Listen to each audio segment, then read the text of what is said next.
그리하면 그의 왕과 그 이름 말미암아 평안하게 하시고 하나님께서 우리 공동체와 개개인에게 하시는 말씀들을 잘 대언하실 수 있도록 힘을 더하여 주십시오. 하나님이 주인이 되시는 예배가 되기를 원합니다. 예수님의 이름으로 기도드립니다. 아멘. 내 모든 것 주께 수복해 내 삶을 주의 불로 채우소서. 다시 한번 내 마음 다해 주 이름 찬양해 주 사랑해 영원히 주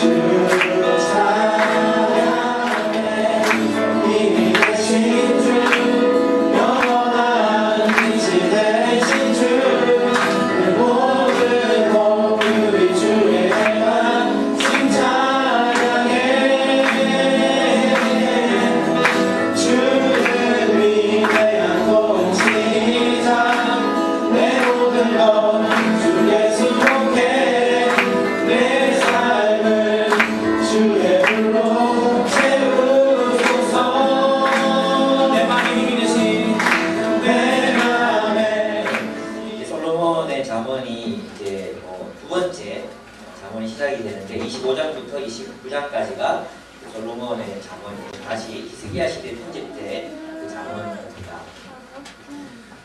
오늘 특별히 그 신하들의 그 어떤 윤리에 대해서 가르치고 있는 것입니다. 오늘날 왕이 없잖아요. 그래서 오늘 이 본문은 그 팔로우식, 그러니까 따르는 사람들이 어떠한 태도로 따를 때 공동체가 건강하게 세워질 수 있는가, 이런 부분들을 오늘 본문을 통해서 함께 얘기를 하려고 합니다. 많은 사람들이 이렇게 생각해요. 공동체를 이끌어가는 사람들은 리더다라고 생각하죠. 공동체를 이끌어가는 사람들이 리더라고 생각해요. 그러나 팔로워가 없는 리더가 있을 수 있습니까? 따르는 사람이 없는데 어떻게 이끌 수 있겠습니까? 그렇죠? 그래서 이제 그 많은 사람들이 팔로워에 대해서 연구를 하기 시작했습니다. 언제부터냐 하면 이제 유대인들의 대학살이 있고 난 뒤에 많은 학자들이 팔로워의 윤리에 대해서 연구하기 시작했습니다.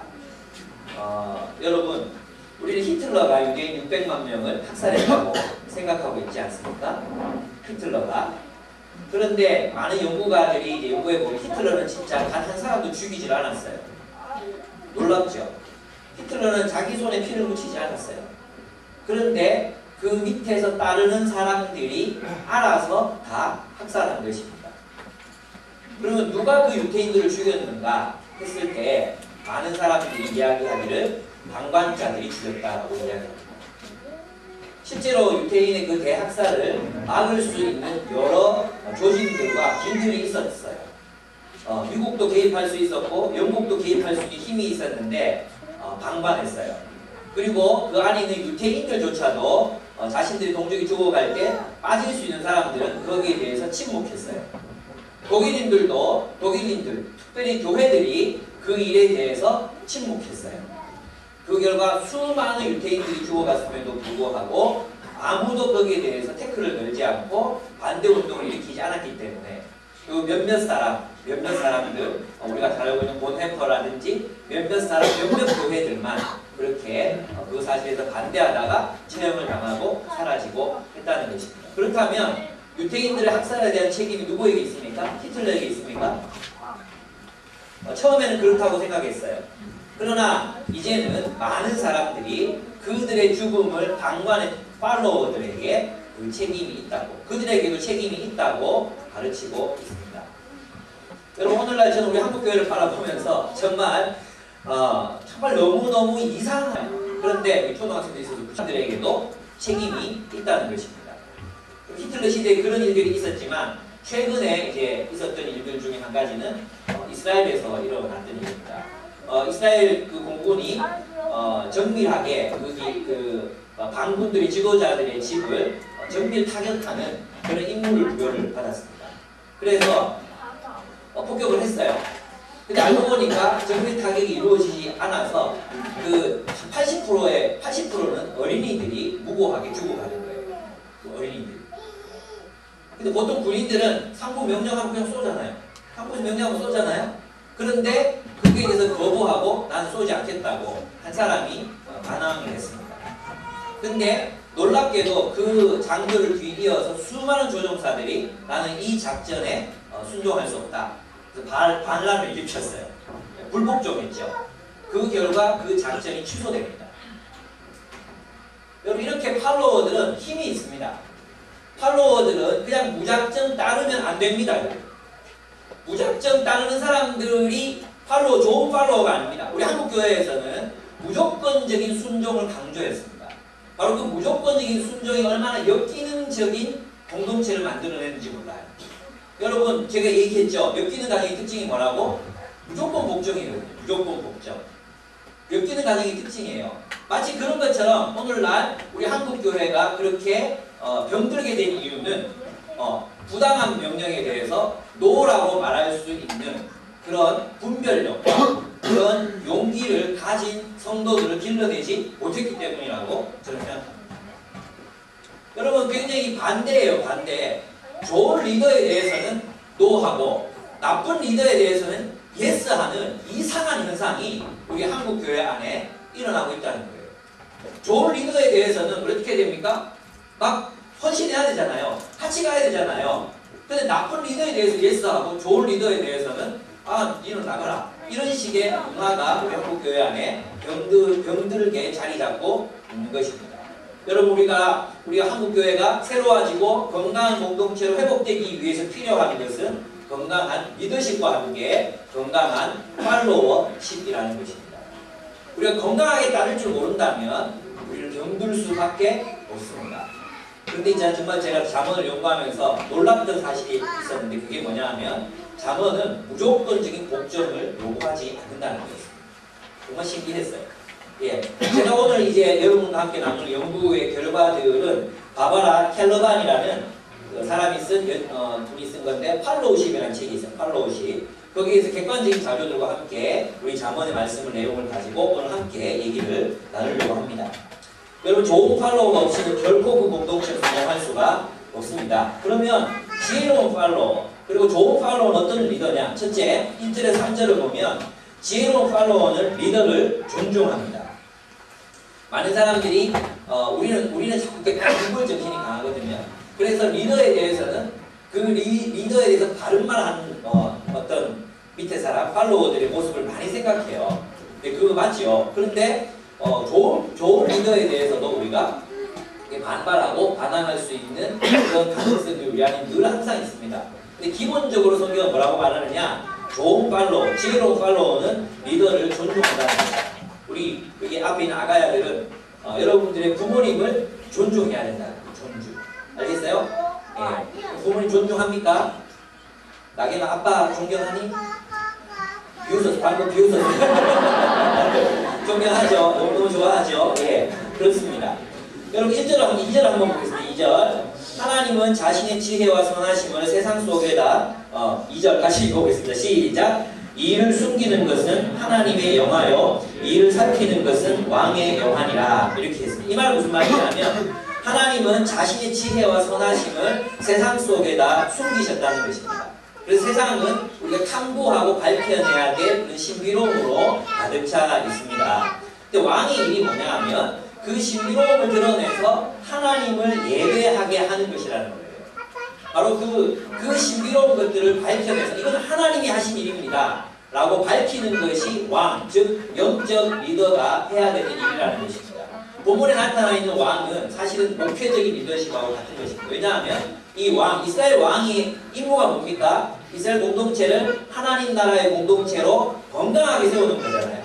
그죠? 그래서 이것은 어쩌면 오늘날 우리 목회자들이 따라야 되는 그런 리더십이라고도 할 수 있습니다. 그래서 좋은 영적인 리더가 어떤 사람들인가 하면 이 미스테리한 세상 해석이 안 되고 너무 이렇게 막막하고 또 어떤 일들이 일어나면 그 일들이 왜 일어났는지 모르겠고 앞으로 어떻게 살아가야 될지 알 수가 없어요. 그러면 영적 리더들이 해야 될 일은 뭡니까? 밝히는 거죠. 말씀을 통해 하나님이 숨어서 하시는 그 일들을 밝히고 하나님의 목적과 의도를 밝히 드러내어서 하나님께 영광을 돌리도록 하는 것, 그것이 바로 영적 리더십의 핵심이라는 것입니다. 그래서 영적 리더는 자신을 따르게 하는 사람이 아니라 하나님께 영광을 돌리도록, 하나님을 바라보도록, 자기 스스로도 하나님의 팔로워가 돼서 예수 그리스도를 따라가는 사람이 리더라는 것입니다. 본인을 예수 그리스도를 따라가지 않으면서 멤버들에게 따르라고 하는 리더가 아니에요. 정말 진정한 제자도는 그런 의미에서 진짜 제자가 되는 삶을 통해서 진짜 리더십이 발휘된다고 할 수 있습니다.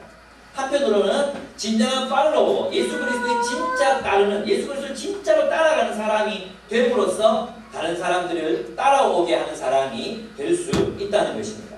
그런 의미에서 영적 리더는 하나님의 영광을 드러내고 그분이 하시는 일을 말씀으로 해석해서 말씀으로 비추어서 밝히 보여주는 사람이 바로 영적 리더라고 할 수 있다는 것입니다. 그래서 3절을 보면 그러므로 영적 지도자는 하나님의 영광을 위해서 일하는 사람입니다.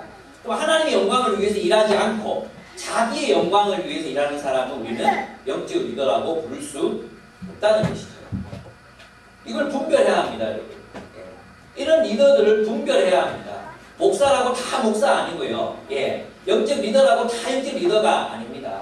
자기 배 불리기 위해서, 자신의 명예를 위해서, 자신의 삶의 안락함을 위해서 이 일을 하는 지도자들이 얼마나 많이 있는지 모릅니다. 그리고 분별해야 돼요. 우리가 너무나도 맹목적인 순종을 강요당해 왔기 때문에 우리 의식 속에는 지도자가 자기의 영광을 위해서 일하고 있고 자기 자신의 배를 채우기 위해서 성도들을 잡아먹고 있는데도 순종해야 된다고 하는 거짓된 논리 속에 우리가 들어가 있을 때가 얼마나 많은가 말입니다. 그게 한국교회를 어지럽히고 있습니다. 우리는 분별해야 합니다. 그렇습니다. 그런데 중요한 건 뭐냐 하면 3절이 나옵니다. 3절 한번 같이 읽어보겠습니다. 시작. 하늘의 높음과 땅이 깊음같이 왕의 마음을 헤아릴 수 없느니라. 이렇게 말하니까 왕을 너무 높이는 것 같잖아요. 그죠? 왕을 높여야 합니다. 그 성경에 나타난 이야기입니다. 왕을 존중하라. 리더를 존중하라는 거예요. 왜냐하면 그 자리에 있어 보지 않으면 그 마음을 헤아릴 수가 없다는 것입니다. 여러분 리더 하다가 숙지기가 돼보면 이게 달라요. 이게 마음이나 또 마음 쓰는 거나 판단하는 근거들이 달라지는 거예요. 그래서 그때 그 사람이 왜 그렇게 했는가 이해되지 않다가도 그 위치가 돼보면 아는 거예요. 그래서 여러분 많은 숙지기들 많이 괴롭히는 사람도 있죠. 그 사람 꼭 숙지기가 돼봐야 됩니다. 꼭 돼보면 똑같은 어려움이 이래서 그렇구나 이런 어려움들을 알 수 있습니다. 그래서 여러분 이 말은 뭐냐 하면 최고 리더십에 있는 사람들의 마음을 존중할 줄 알아야 된다는 거예요. 그 말은 뭐냐 하면 섣부르게 판단하지 말라는 것입니다. 섣불리 판단하지 말라는 거예요. 그냥 눈에 보이는 대로 판단하고 정죄하고 하지 말라는 거예요. 그 입장이 돼보면 여러분 있잖아요. 속으로 멤버일 때는 고려해야 되는 게 자기 자신하고 멤버들 관계거든요. 속으로 리더가 되면 멤버들하고 교회 공동체 전부를 봐야 되잖아요. 숙지기가 되고 또 저가 담임이 되고 이렇게 목사가 되면 고려해야 되는 게 우리 교회만이 아니라 한국 교회까지 다 생각하고 앞으로 10년, 20년 후를 또 바라보면서 생각해야 됩니다. 그래서 여러분이 쉽게 함부로 어떤 것들을 판단하지 말라. 그리고 존중하라. 이것을 먼저 잠언은 우리에게 가르치고 있습니다. 근데 우리가 리더를 존중할 수 없는 이유, 쉽게 판단해버리는 이유가 무엇일까요? 그것은 아마도 우리 사회가 이제 그런 강골적인 리더십 이런 것들을 많이 강조해 왔기 때문이 아닌가 이런 생각이 들어요. 무슨 말이냐 하면 우리는 리더에 초점이 맞춰져 있는 사회를 살아가고 있어요. 그리고 대부분 리더십 훈련이라는 것들이 장차 리더가 될 사람들을 훈련시키기 위해서 산업이 발달되어 있어요. 한국 리더십 센터 뭐 이런 것들 있잖아요. 다 리더를 기르잖아요. 그래서 여기에 다 경도되어 있어서 리더가 아니면 내가 어떤 공동체를 이끄는 그런 리더가 아니면 존재감 자체가 없다고 생각하는 거예요. 좋은 팔로워가 되는 것 그 자체가 이미 공동체를 건강하게 세우는 일인데 나는 꼭 머리가 되어야 된다고 생각하는 거예요. 이게 우리 한국 그리스도인들의 맹점이에요. 선교를 가든지 어딜 가든지 누구 밑에 들어가서 절대 일을 못해요. 그죠? 저도 그런 부분들이 있는 것 같아요. 같이 함께 한다는 게 굉장히 어려워요. 왜 그럴까 생각해 보면 우리 리더에게만 가치를 부여해 왔어요. 야 반장, 반장 아니면 반장 아닌 사람들 우리 시대로 뭐라 부르는지 아십니까? 반장, 부반장, 분단장, 그 다음 나머지는 똥걸레예요. 똥걸레. 우리 때는 똥걸레라고 불렀어요. 예, 그렇게 마치 리더십, 그게 우리 유교 사회에서 어떤 질서에서 이렇게 어떤 높은 지위로 올라가지 않으면 나머지는 가치 없다. 그죠? 어떤 지위를 획득하지 않으면 나머지는 가치 없다. 따르는 사람들은 가치 없는 것이다. 이런 식의 생각들을 우리 너무나 많이 해왔기 때문에 자신의 존재 가치를 좋은 팔로워, 그래서 좋은 팔로워가 좋은 리더, 이 팔로워들을 따르는 이 팔로워들이 정말 좋은 팔로워가 되면 리더들이 그들을 따르게 되거든요. 그런 공동체를 만들어 가야 되는 것의 중요성을 우리가 잃어버렸다는 것입니다. 여러분, 모든 사람은 다 리더이자 팔로워입니다. 그런 의미에서 우리는 좋은 리더가 될 뿐만 아니라 좋은 팔로워가 되는 연습을 해야 한다는 것입니다.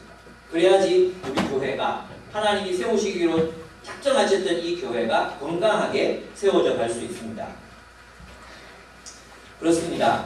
두 번째 4절에서 5절을 보면 지혜로운 팔로워는 좋은 팀을 만들어갑니다. 잠언에서 말하고 있는 리더십은 팔로워들에게 맹목적인 순종을 결코 요구하지 않습니다.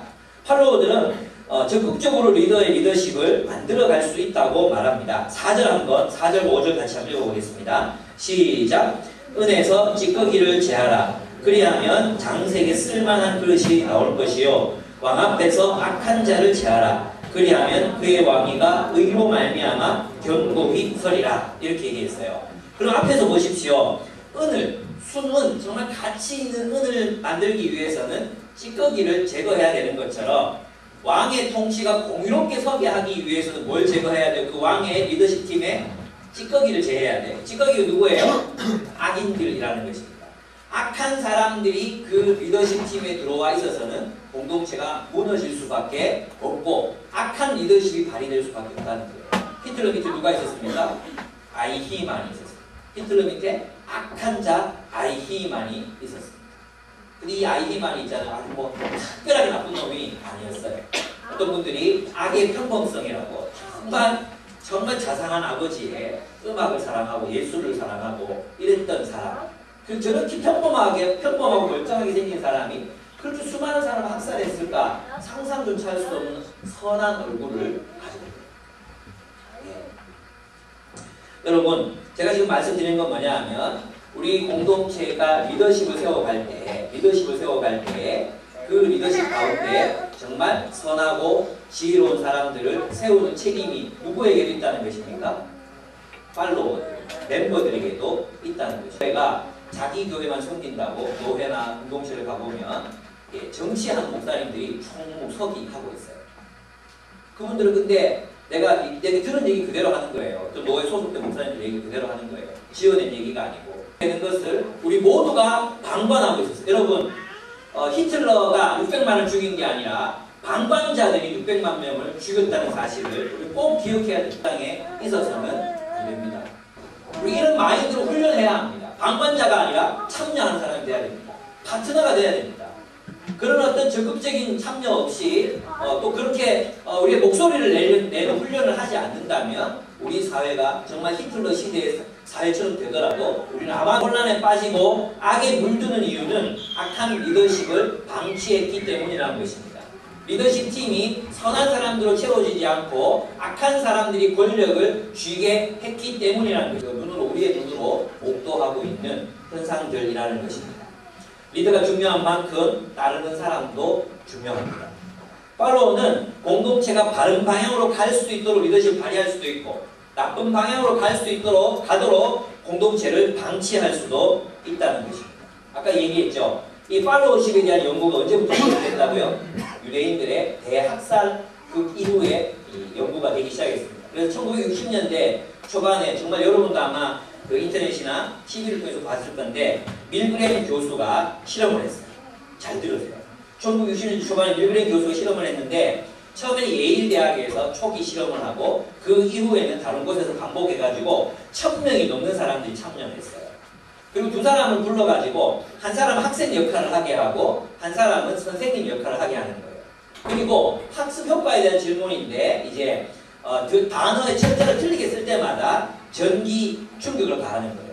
그리고 학생 역할을 하는 사람은 두 손을 의자에 묶어놓고 전기 자극기를 손목에다가 차요. 그리고 이 앞에서 이제 선생님 역할을 하는 사람은 단어가 틀릴 때마다 자극을 가할 수 있는 버튼이 30개가 있어요. 30개. 그리고 하나 틀리면 1번, 두 개 틀리면 2, 3 점점 올라가는데 제일 끝이 뭐냐 하면 450V의 전류가 이렇게 돼 있어요. 이게 실감이 잘 안 나죠? 우리 가정용 전기가 몇 볼트예요? 220V예요. 이게 잘못 건드리면 어떻게 돼요? 죽어요. 새까맣게 타서 그냥 텅 하고 그냥 나가 떨어져서 죽어요. 450V면 타요. 그런데도 정말 이 1000명의 사람을 실험하는데 계속해서 자극을 가하게 하잖아. 틀릴 때마다. 그리고 학생은 진짜로 죽잖아요. 그게 아니고 이제 연기를 하는 거예요. 올라갈 때 뭐 이러다가 아파요. 450 가면은 막 비명을 지르고 땀을 흘리고 이렇게 연기를 해야 되는데도 1000명 중에 두세 사람 빼고 전부 끝까지 부릅니다. 그 얘기 무슨 얘기입니까? 우리도 그 상황이 되면 누르려고 누르는 거예요. 무슨 말인지 아시겠습니까? 우리도 똑같다는 거예요. 우리가 그 1000명이랑 다를 것 같습니까? 저는 못 누릅니다. 그렇게 해야 된다는 거예요. 그런데도 불구하고 그런 불리한 상황이 계속되는데도 불구하고 사람들은 자기 문제가 아닙니다. 위에서 하라고 그러니까 자기 책임이 아니라고 생각하니까 위에서 시키는 대로 전기 충격기를 눌러댔다는 것입니다. 심지어는 막 사람이 졸도한 모습을 보여도 계속 눌렀다는 거예요. 1000명 중에 몇 퍼센트 안 되는 사람, 1% 미만의 사람들만 저는 할 수 없습니다라고 얘기했다는 거죠. 이것이 말하는 바가 무엇입니까? 잘못된 리더십, 그릇된 리더십에 대해서 우리가 노라고 말해야 될 뿐만 아니라 그 공동체가 선한 리더십으로 채워질 수 있도록 여러분 우리가 함께 그것에 노력해야 된다는 사람. 어떻게든 결정하면 불편한 사람 생겨요, 안 생겨요? 생기죠. 우리 직장인들 다 멘토링 하자 그러니까 여러분 불편했죠.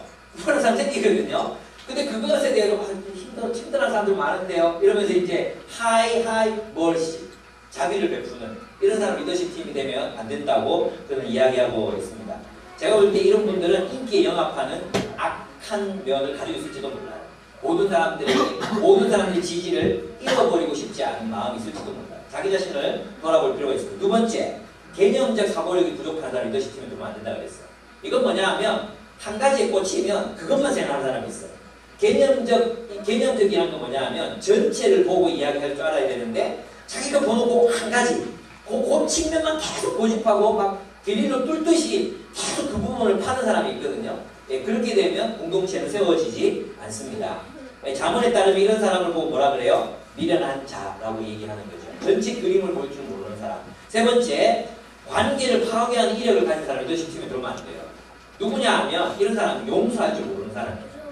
한번 마음에 뭐가 탁 생기는 게 있으면 관계를 풀 줄도 모르고 계속 미운 마음, 감정 그걸 계속 품고 리더십 보면 우리 해군에서만 쓰는 용어가 있는데 이제 그 아주 악독한 상사를 보고 뭐라 그러냐 하면 독 피운다 그래요. 독 피운다. 뱀이 또 알을 들고 독을 쭉 이렇게 왜 이렇게 아지랑이 피어나듯이 독을 쭉 이렇게 누가 갈 수도 없는 독을 피우는 사람이 있어요. 그 마음에 용서하지 못하고 분노와 이런 용서하지 못하는 마음, 미워하는 마음 품고 있으면 사람들이 알죠. 리더십 모임에 들어오면, 리더 모임에 들어오면 이 사람이 이 피우는 이 독 때문에 아무것도 못하는 괜히 눈치 봐야 되고 계속해서 이렇게 달래줘야 되는 사람들이 있죠. 이것도 성경은 죄라고 말해요. 항상 분노하는 사람 뭐라고 그랬어요? 죄인이라고 그랬어요. 악하기 때문에 그런 거예요. 고쳐야 돼요. 내 마음에 내가 누군가를 용서하지 못해서 계속해서 그런 마음들이 생긴다면 상대방의 책임이 아니라 그건 당신의 책임, 우리의 책임. 스스로 그 부분을 해결해 갈 수 있는 역량을 우리가 길러야 됩니다. 그리고 이런 사람 하면 안 된다. 네 번째, 권력을 좋아하는 사람 세우면 안 돼요. 공동체의 공동의 결정보다도 개인의 목표를 이루기 위해서 권력을 사용하는 사람들이 있습니다. 그들은 분열을 일으킵니다. 우리 한국교회는 적극적으로 막 이렇게 반대 안 해요. 어떤 사람들인지 아십니까? 안건이 주어져요. 우리 다음 세대 복음화 합시다. 그 일을 합시다. 우리 교회 그런 사람이 있다고 얘기하는 게 절대로 아닙니다. 그래서 그때 결정을 해요. 근데 있잖아요. 내가 시간을 내기가 쉽지 않고 솔직히 하기 싫고 이렇잖아요. 그러면 프로젝트 자체를 거절하는 거예요. 나 그거 안 됩니다. 지가 돈 내기 싫고 지가 시간 내기 싫고 이러면은 참 좋은 일인데 저는 좀 하기가 아직은 준비가 안 된 것 같습니다. 이게 성숙한 태도거든요. 근데 자기가 하기 싫고 자기가 시간이 없다고 그거 안 됩니다. 틀렸습니다. 초등사회가 안 됩니다. 하지 마세요. 어린이들 중에 이렇게 한다. 그렇게 자신의 명분을 이렇게 그렇게 막 이렇게 그걸 대기 시작하면 공동체가 무너지기 시작하는 거죠. 이해가 되십니까? 여러분 우리 안에도 이런 부분들이 있어요. 직면하십시오. 저 안에도 있어요. 내가 하기 싫다고 내가 노해버리는 거죠. 예. 그렇게 돼서는 안 된다는 것입니다. 주님께서 정말 뭘 원하시는지 묻고 최선의 결정들을 찾아갈 수 있어야 합니다. 그 다음에 5번째로 하나님 온전히 따르지 않는 사람 세워서는 안 된다고 합니다. 하나님과 교제를 보면 알겠죠. 결국은 있잖아요. 교회를 사탄의 전략이 독한 거가 있습니다. 그래서 여러분 결격 사유가 분명하게 있다든지 이럴 때는 여러분이 그것에 대해서 목소리를 낼 수 있어야 합니다. 네. 여러분들이 잘 알거든요. 모임이 점점 커지잖아요. 그럼 이제 잘 몰라요 사람들을. 이 사람이 어떤 사람인지 잘 몰라요. 가까이 있는 사람들이 알 수 있어요. 그래서 성경에서 장로를 뽑을 때 어떻게 뽑으라 그랬어요? 가족들에게 인정받는 사람. 다시 말해서 자기 가정에서 자녀들에게 존경받고 자녀들이 그 아버지를 따라가고 싶어하는 그런 사람 세우라 그랬죠. 또 누구 뽑으라 그랬어요? 외인들에게 인정받는 사람. 누구예요? 그 사람이 일터에서 인정받는 사람. 일터에서 정직하다 정의롭다 인정받는 사람 세우라 그랬거든요. 그런 부분에서 우리도 이것을 잘 생각할 필요가 있습니다. 공동체가 커지면서 익명성의 위기가 점점점 커지고 있습니다. 이제 밑에서 사람들이 사람을 세울 때도 여러분 적극적으로 여러분 의견을 협력하셔야만 합니다.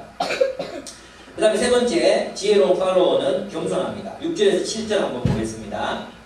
왕 앞에서 스스로 높은 채 하지 말며 대인들의 자리에 서지 말라. 이는 사람이 내게 이리로 올라오라고 말하는 것이 내 눈에 보이는 귀인 앞에서 저리로 내려가라 말하는 것보다 나음이니라. 이렇게 말했죠. 이건 이제 무슨 말이냐면 스스로를 높이지 말라는 것입니다. 공동체 안에 오래 있다 보면 그런 게 생겨요. 내가 이 공동체에서 몇 년을 있었는데 내가 기여한 게 얼마나 많은데 내가 이런 마음들이 생길 수 있어요. 그러다 보면 그것이 자신의 어떤 지위, 명예 이런 것들과 관련이 되기 시작해요. 우리 교회는 그런 분 없어요. 그래서 너무너무 감사해요. 예. 근데 내가 이런 것까지 해야 돼? 이런 마음이 생긴다면 우리는 우리 마음에 내 마음속에 나도 모르게 높은 자리를 차지하고 있는 게 아닌가 생각해봐요. 우리 끝까지 겸손하게 종의 자리를 취해야 돼요. 고린도전에 나오는 것처럼 세상이 미물 같은 사람들이 교회 공동체 안에서 연차가 올라가고 자기가 기여한 게 많고 또 막 알아준다고 해서 마음이 무너질 대로 무너지고 교만해질 대로 교만해져서 아무나 막 정죄하고 아무나 막 심판하고 그리고 말씀에 대해서 반응성이 없고 그런 사람들이 되어가는 게 얼마나 가슴이 아프지. 나이가 들어가면 들어갈수록 겸손해지고 지위가 높아지면 높아질수록 어린아이가 돼야지. 대접받고 싶은 마음에 막 왜 나를 안 알아주는데 이런 게 있잖아요. 우리 공동체도 보면 뭐 누구는 알아주면서 누구는 뭐 빠지게 하는데 안 알아주면 뭐 어떻습니까? 우리가 뭐 누가 알아달라고 있는데 하는 겁니까? 하나 그 주님 우리가 섬기고 주님이 나 알아주면 되는 거지. 그렇지 않습니까? 그럽시다. 늘 바닥을 깁시다.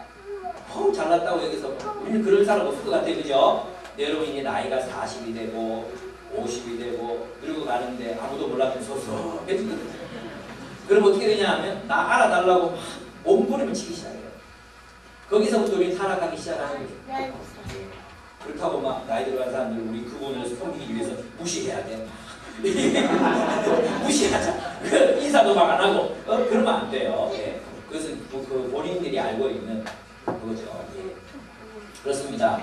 그 다음에 그 겸손해야 됩니다. 끝까지 겸손. 4번째 8절에서 10절에 나와요. 8절에서 10절. 지혜로운 팔로워는 동료들과 화평을 이룬다는 것입니다.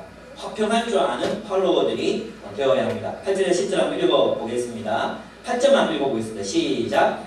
너는 서둘러 나가서 다투지 말라. 마침내 내가 이웃에게서 욕을 보게 될 때에 내가 어찌할 줄을 알지 못할까 두려움이라. 이렇게 했어요.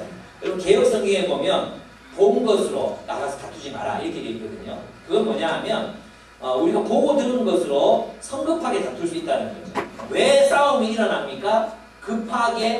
성급하게 판단하니까 싸움이 일어나는 거예요. 예. 왜 다투느냐? 대부분 보면 그 깊은 부분에 들어가서 그 사람이 정말 어떤 의도로 그런 말을 했고 또 어떤 목적을 가지고 얘기했는지 들어보면 이해가 되는 게 많거든요. 대부분 다 이해가 돼요. 대부분. 그런데 우리는 성급하게 가라 그랬는데 이제 가정들이 많아졌잖아요. 이제 여러분들에게 이 가정들이 겪게 될 시험이 뭐냐 하면 애들 때문에 부모가 싸우는 거예요. 애들 때문에. 예. 자가 맨날 야를 때려. 자가 맨날 야를 때리는데 때리는 애 부모는 얘를 야단을 안 치고 그냥 가만히 있다가 자기 애가 당하면 너 왜 그랬는데 그래서 막 야단을 치잖아요. 그러면 해당되는 부모는 속이 나는 거예요. 우리 딸내미가 이제 그렇게 당할 때 누가 막 이렇게 막 괴롭히고 그러잖아요. 그럴 때 야 임마 이러면서 이제 그 아무도 없을 때 있잖아요. 여기 다 붙여가지고 막 이러면서 막 그러잖아요. 근데 그걸 누가 봤어? 그 부모가 봤어. 이러면 이제 교회 떠나는 거죠. 앞으로 그런 일들이 우리 교회 안에 수도 없이 많이 생길 것입니다. 그럼 그때 우리가 기억해야 되는 게 뭐냐 하면 섣불리 그냥 있잖아요. 눈으로 딱 보이는 그걸로 아이들을 판단하거나 부모를 판단하거나 또는 그 사람의 어떤 동기를 판단해서는 안 된다는 것입니다. 반드시 깊이 들어가 보면 이유가 있어요. 이유가. 애들이 싸우는 것도요. 이유가 있어요.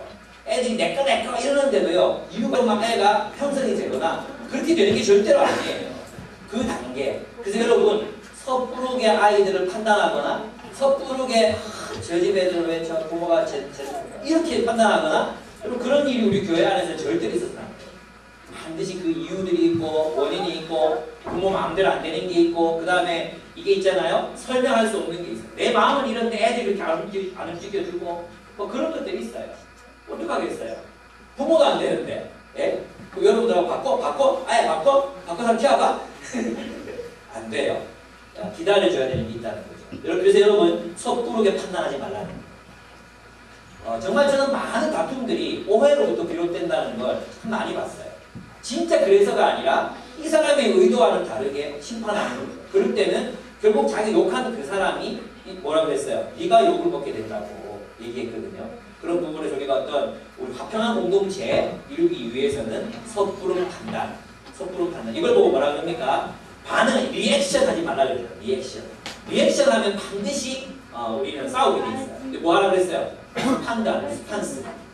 리액션 하지 말고 습관대로 그냥 이 말이 딱 나오면 탁 반응하는, 화가 나는 이게 아니라 왜 그랬는지를 생각해보고 내가 어떻게 해야 될지를 여러 초이스들 가운데 한 가지 선택해서 행동하는 거죠. 우리 그런 성숙함을 우리 교회가 가질 필요가 있습니다. 두 번째는 뭐냐 하면 9절인데 지혜로운 팔로워들은 첫째는 보고 들은 것을 성급하게 다투지 말라. 둘째 문제를 해결하려고 대화하라는 거예요. 9절 보세요. 9절 한번 읽어보세요. 시작. 너는 이웃과 다투거든 변론만 하고 남의 은밀한 일은 누설하지 말라. 그랬습니다. 남의 은밀한 일은 누설하지 말라. 우리가 대화하는 이유는 뭐예요? 문제 해결이죠. 문제 해결. 그 사람을 이기고 싶은 게 아니잖아요. 근데 하다 보면 그 사람을 이기고 싶은 거예요. 그 사람을 이기고 싶어요. 그럼 결국 어떻게 돼요? 그 사람도 잃어버리고 자신의 평판도 잃어버리게 됩니다. 예, 제가 그 전에 이제 클럽에서 배드민턴을 함께 칠 때 비그리스도인들이 모이니까 탈도 많아요. 지금 그 클럽이 없어졌거든요. 다 싸우고 없어졌거든요. 근데 한 번은 이제 진짜 배드민턴 잘 치는 분이 있어서 저는 몰랐죠. 어떤 여자분하고 계속 오시길래 그분가 보다 금술이 좋네, 운동도가 참 좋겠다 이랬는데 나중에 이제 공 때문에 공이 금을 맞았다 안 맞았다 그러고 1점 2점 때문에 막 날카로워져가지고 싸우다가 이 상대편 사람이 나랑 바람에 피고 다니고 이렇게 얘기를 해버린 거예요. 바람에 피고 다니고 거기 있는 모든 사람들이 공주하고 이렇게 됐어요. 근데 결국은 이제 두 사람 다 클럽을 나가게 됐거든요. 우리 그런 부분에서 있잖아요. 우리의 목표는 문제를 해결하는 거지 내가 그 사람 우위에 서는 게 아니잖아요. 근데 우리는 그런 부분에서 힘겨루기를 할 때가 얼마나 많습니까? 문제를 해결하고 화평하게 하는 거 그게 우리의 목적이지 내가 그 사람을 짓밟고 위에 올라서고 누르는 게 목적이 아니에요. 예, 그런 공동체 우리 세워가야 된다는 거죠. 정말 문제를 해결하기 위해, 갈등을 해결하기 위해 대화할 수 있는 공동체, 그런 공동체 세워갑시다. 그 다음에 세 번째, 동료들의 비밀을 지켜줘야 됩니다. 그 비밀을 누설하거나 그렇게 해서는 안 된다는 것이죠. 그런데 이것도 만약 그것이 죄와 관련된 것이면 어떻게 하라 그랬어요? 그 죄를 아는 사람만 가서 본고하라 그랬죠. 그죠? 그 죄를 아는 사람만 찾아가서 너 이러면 안 된다 얘기해야 돼. 못 고쳐. 그 두세 증인을 데리고 가서 너 그러면 안 된다 얘기해야 된다 그랬죠. 근데 이제 그래도 안 되면 어떻게 하라 그랬어요? 교회에 얘기하라 그랬죠. 교회에. 그럴 때는 이제 그 비밀이 누설이 될 수도 있어요. 예를 들면 캐톨릭에서 얼마 전에 미국에서 아이들에 대한 그 성추행 사건이 많이 일어났었거든요. 근데 대부분 비밀이 우폐되어 있었어요. 근데 이제 거기 나와서 이제 신부님들이 얘기했던 게 뭐였냐 하면 우리가 은밀하게 이야기했고 또 함께 가서 얘기를 듣지 않았기 때문에 그 천주교 공동체 전체를 대항해서 VOTF 팀이라는 평신도 팀을 만들어가지고 대항을 해요. 그래서 결국 그 주교가 주교직을 사임하게 되고 거기에 대한 적절한 대책들이 마련이 되거든요. 그런 부분에서 이제 성경의 절차를 따라서 우리가 대항하고 저항하는 법도 배워야 한다는 것입니다.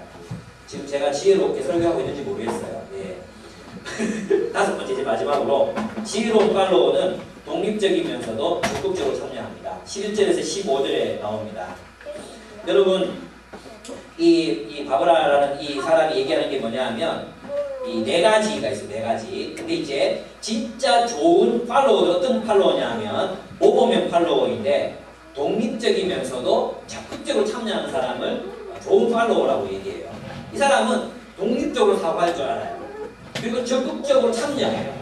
이런 사람이 모범적인 팔로워라고 할 수 있어요. 여러분 좋은 팔로워는요 리더의 말을 100%다 그냥 순응하는 게 좋은 팔로워가 아니에요. 예, 그게 아니에요. 우리 착각하거든요. 근데 진짜 좋은 리더십 팀이 이루어지려면 각자의 생각이 분명해야 돼요. 각자의 생각이 분명하고 그것이 의견이 개진되고 그리고 그 의견이 토론되고 그렇게 해서 함께 만들어가는 것이 좋은 팔로워인데 목사님이 한마디 하면 순종해야지 자기 생각이 있으면 그러고 말도 못하고 그냥 이렇게 숨어 들어가잖아요. 그것은 절대 좋은 공동체라고 얘기할 수가 없습니다. 진짜 공동체가 성숙하기 위해서는 자기 자신의 의견이 분명하게 존재해야 됩니다. 독립적이어야 합니다. 그리고 그것이 팀에서 나누어질 때는 반드시 어떻게 돼야 돼요? 적극적인 참여가 이루어져야 되는 거예요.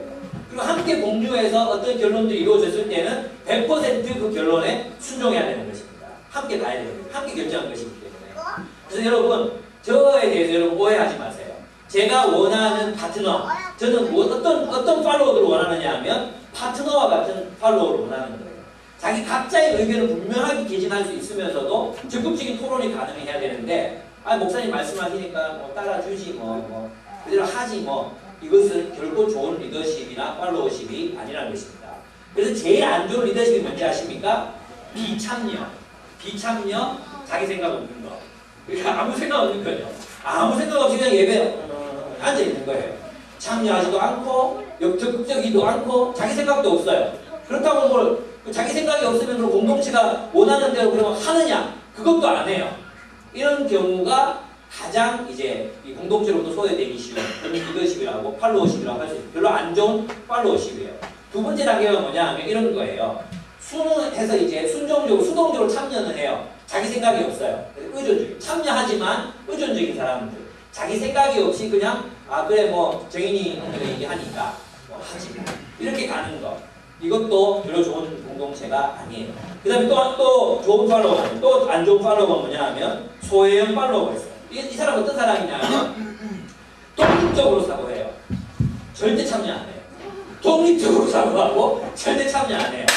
이런 사람들 내가 딱 눈에 몇 명 들어오는데 독립적인 생각이 많아요. 근데 공동체와 연결이 절대로 안 되고 있어요. 이런 사람은 공동체에서 나댈 수밖에 없어요. 우리 기독교 공동체는 그렇게 안 되겠지만 이런 사람들은 소외형 팔로워라고 바브라 켈러만이 지명하고 있습니다. 그래서 여러분 어떤 부분에서 좋은 팔로워입니까? 우리 한국교회를 생각해 보십시오. 대부분이 어때요? 순응형 팔로워인 거예요. 자기 생각 없고 예배 자꾸 시끄럽다 예배 잘 드리면 되지 이런 식으로 생각한다는 거죠. 그래서 어떻게 됐습니까? 교회가 이렇게 막 무너져 가도 그 교회 지키고 앉아 있어요. 교회가 지금 완전히 비성경적인 방향으로 가고 있어도 그 교회 그냥 지키고 앉아 있다니까요. 그게 과연 성경적일까? 깊이 있게 생각해 볼 필요가 있습니다. 그래서 있잖아요. 이제 바브라 켈러만은 이게 앞에 있는 게 뭐 팀 켈러인가 그 사람이 얘기했던 5가지 분류. 소외형, 모범형, 순응형, 수동형, 실용주의형. 실용주의형은 그냥 이렇게 적극적인 참여도 안 하고 그냥 대충 이렇게 대충 이렇게 참여하고 의견을 개진할 때도 대충 이렇게 하는 거예요. 그리고 언제든지 발표할 수 있는 준비를 이게 하는 거죠. 그게 실용주의예요. 근데 이런 분류가 있는데 그 다음 분류는 이제 바브라 켈러만이 얘기했던 거예요. 첫 번째, 두 번째가 최악의 참여자들. 누구냐? 무관심형이에요. 무관심형. 투표하지 않아요. 관심 없어. 누가 리더가 되는지, 교회 방향이 어떻게 가는지, 우리 지금 한국 사회가 어떻게 가는지 관심이 없어. 투표 안 해요. 이런 사람들이 무관심형이에요. 이런 사람들 때문에 뭐가 일어날 수 있어요? 학살이 일어날 수 있어요. 여러분 우리는 꼭 기억해야 됩니다. 좋은 팔로우십을 연구하게 된 배경이 유대인 대학살이라는 것입니다. 유대인 대학살. 거기에 대해서 모두가 무관심하고 방관자로 있었어요. 우리 한국교회가 무너져갈 때 나는 좀 안타까운 게 뭐냐면 저 속에서 열불이 나고 막 어떻게 했으면 좋겠는가 생각이 드는데 대부분의 평신들이 상관없어요. 관심 없어요. 정말 이런 문제를 가지고 교회를 어떻게 세워갈까 강의하고 설교하고 사람들 만나잖아요. 근데 교회가 무너져가고 다음 세대 아이들이 없어지고 여기에 대해서 별로 관심이 없어요. 만약에 우리들 가운데에서도 그저 자기 신앙만 적당히 지키는 것이 대충 예배만 드리면 되지 않나? 그렇게 생각하고 있다면 우리는 유대인들을 죽였던 600만 명이 학살했던 그 독일 사람이나 그 학살을 방관했던 루즈벨트나 이런 사람들하고 우리가 전혀 다를 바가 없는 사람들이 될 수 있다는 것입니다. 성경 우리에게 적극적인 참여자가 되라고 말합니다. 그래서 뭐라 그럽니까? 마지막 절에 한번 보십시오. 15절 오래 참으면 관원도 설득할 수 있다. 부드러운 혀는 뼈를 꺾는다. 이 말이 뭐겠어요? 참여하라는 것입니다. 변화시키라는 것입니다. 여러분 팔로워들이 리더를 변화시킬 수 있습니다. 팔로워들이 리더를 변화시킬 수 있습니다. 여러분 머크사라는 유명한 제약회사가 있습니다. 이 회사는 위대한 기업의 사례로 됐던 그런 아주 이제 공익을 위해서 일하는 그런 제약회사였어요. 근데 리더가 바뀌었어요. 근데 리더가 제약회사를 잘 몰랐기 때문에 이제 이 팀을 이끌어가는데 잘 못 이끌어가게 됐습니다. 잘 못 이끌어가요. 그럼 누가 주도하느냐? 전문가 그룹이 이 그룹을 이제 인도해 가기 시작했습니다. 팔로워들이 리더를 이끌기 시작했어요. 근데 문제는 뭐였냐면 이 전문가 그룹인 팔로워들이 심장병, 심장이 멎어버리면 그런 병을 유발할 수 있는 부작용을 가진 약을 만들었어요. 그런데 여기에서 그 전문가들이 아무런 이야기를 하지 않았어요. 오히려 이것이 문제가 있다고 지적하는 수많은 연구원들을 잘라내버렸어요. 그 결과 그런데도 불구하고 이 머크사에서는 그 관행에 대해서 계속해서 부조리하라고 대들고 내부 고발하고 언론화가 인터뷰를 하고 사람 운동을 일으키는 건전한 그룹이 있었어요. 그중에 독실한 그리스도인이 한 명이 나서서 자기는 독실한 그리스도인이고 이 일은 잘못된 것이라고 TV 방송국에 나가서 또 그것을 폭로하고 그 운동을 일으킨 사람이 있었어요. 결국은 잘렸어요. 그런데 머크사는 그 심장병 약 제조를 중단하게 됩니다. 리더십을 교체하고 거기서 사장도 물러가고 책임을 지고 다시 일어서는 계기를 마련하게 됩니다. 여러분 세상은 선한 리더에 의해서 이끌려 갑니다. 맞습니다. 그러나 이 선한 리더를 만약에 어떤 대구지에 어떤 교회에 벌어지고 있는 일들처럼 그렇게 초등부사는 잘하고 있는데 그 선한 리더에 대해 반대하는 거예요. 그럼 뭐가 되는 거예요? 나쁜 팔로워가 되는 거예요. 나쁜 팔로워. 그 나쁜 팔로워가 교회를 엉망으로 만드는 것입니다. 반드시 좋은 리더가 교회를 건강하게 만드는 게 아닙니다. 나쁜 팔로워들이 교회를 엉망진창으로 만들어버릴 수 있습니다. 우리가 그 일부가 될 수 있다는 것입니다. 그리고 나쁜 팔로워는 어떻게 되느냐? 아무것도 하지 않으면 나쁜 팔로워가 됩니다. 전혀 관여하지 않는다. 나는 방관자다. 이런 나쁜 팔로워가 되는 것입니다. 여러분 한번 생각해 보십시오. 좋은 리더를 지지하는 것, 좋은 팔로워가 되는 것입니다. 여러분 선한 리더십을 분간하고 그 선한 리더십을 지지할 줄 알아야 합니다. 선한 리더인데도 불구하고 반대해요. 선한 리더이고 지혜로운 리더인데도 불구하고 반대해요. 그것은 우리가 나쁜 팔로워가 된다는 것입니다. 우리 대구 지역의 그 교회처럼 나쁜 팔로워가 되는 거죠. 하나님 역사를 바로잡는 거죠. 저는 분명히 하나님이 심판하실 거라고 믿습니다. 또 있잖아 우리는 나쁜 리더를 지지함으로 나쁜 팔로워가 될 수 있다고 바브라 켈러만은 말합니다. 그럼 분명히 그 리더가 도덕적이지도 않고 성경적이지도 않고 또 쇼맨십만 잘 부리고 이러한 리더인데도 불구하고 하나님이 교회 질서를 부여하셨으니까 우리는 그냥 따라야 돼. 이거야말로 한국 교회를 수렁으로 빠뜨리는 나쁜 일이라는 것입니다. 여러분 그 지도자에게만 그 공동체에 대한 책임이 주어지는 것이 결코 아닙니다. 우리는 선한 팔로워들이 되어야 한다는 것입니다. 또 좋은 리더를 반대하는 것도 나쁜 팔로워가 되는 거예요. 그러나 나쁜 리더에 반대하는 것은 좋은 팔로워가 되는 것입니다. 여러분 우리에게 정말 필요한 것이 무엇이겠습니까? 분별력. 하나님의 말씀. 이 하나님의 말씀을 따라 정말 선한 하나님의 리더, 하나님의 공동체 분별하고 거기에 대해서 적극적으로 참여하고 실로 하나님 나라의 공동체를 세워가기 위해서 적극적으로 참여하고 계십니까? 아니 유대인 대학살이 일어날 때 그건 내 문제가 아니야 라고 말하면서 방관했던 그런 사람들처럼 혹시 살인자의 대열에 속고 있는 것은 아닌지 우리 자신을 돌아볼 필요가 있다는 것입니다. 여러분 그래서 한나 아렌트 그런 철학자가 얘기했어요. 악의 평범성이라는 악의 평범성. 그 악을 저지른 사람들 투치적으로 죽일 때 어떻게 죽였는지 아십니까? 그 책을 기록한 사람들이 말하는데 막 악이 막 달아올라가지고 막 눈에 보이는 것 없이 사람들을 죽이고 그렇게 한 게 아니었어요. 그들은 일상을 살았다고 했어요. 일상. 음악을 듣고 춤을 추고 밥을 하고 쌀을 씻고 그리고 피 묻은 사람들의 피 묻은 대화를 씻어내면서 서로 대화하면서 일상을 살며 삭사를 가능했다고 했어요. 여러분 우리는 분명한 분별력과 헌신이 필요합니다. 분별해서 하나님 뜻이라고 결정이 되면 우리는 적극적으로 목숨을 걸어야 됩니다. 그래서 있잖아요. 바벨 켈러만은 세 가지 참여자가 있더라고요. 첫째는 참여자예요. 이 사람은 적극적으로 그 운동에 참여합니다. 두 번째 운동가형이 있어요. 이 사람은 그 운동을 막 만들어낸 사람들이 있습니다. 세 번째는 헌신자형인데 영어로 그냥 말하면 다이하드라고 있어요. 다이하드. 죽어도 좋다. 그런 사람들이 있어요. 그리고 하나님 나라에는 이런 사람들이 필요합니다. 여러분 이 하나님 나라 공동체, 하나님 나라의 공동체를 세워가고 선교적 삶을 사는 데 있어서 여러분은 지금 어느 위치에서 계십니까? 나는 정말 좋은 팔로워인가? 하나님 나라의 공동체를 적극적으로 세워가는 좋은 팔로워인지를 스스로 생각해보고 돌아오는 시간 되었으면 좋겠습니다. 여러분 우리의 책임을 리더들에게만 전가하지 않아야 합니다. 우리는 함께 하나님 나라의 공동체를 세워가는 동역자들, 파트너들이 되어야 합니다. 함께 기도하겠습니다.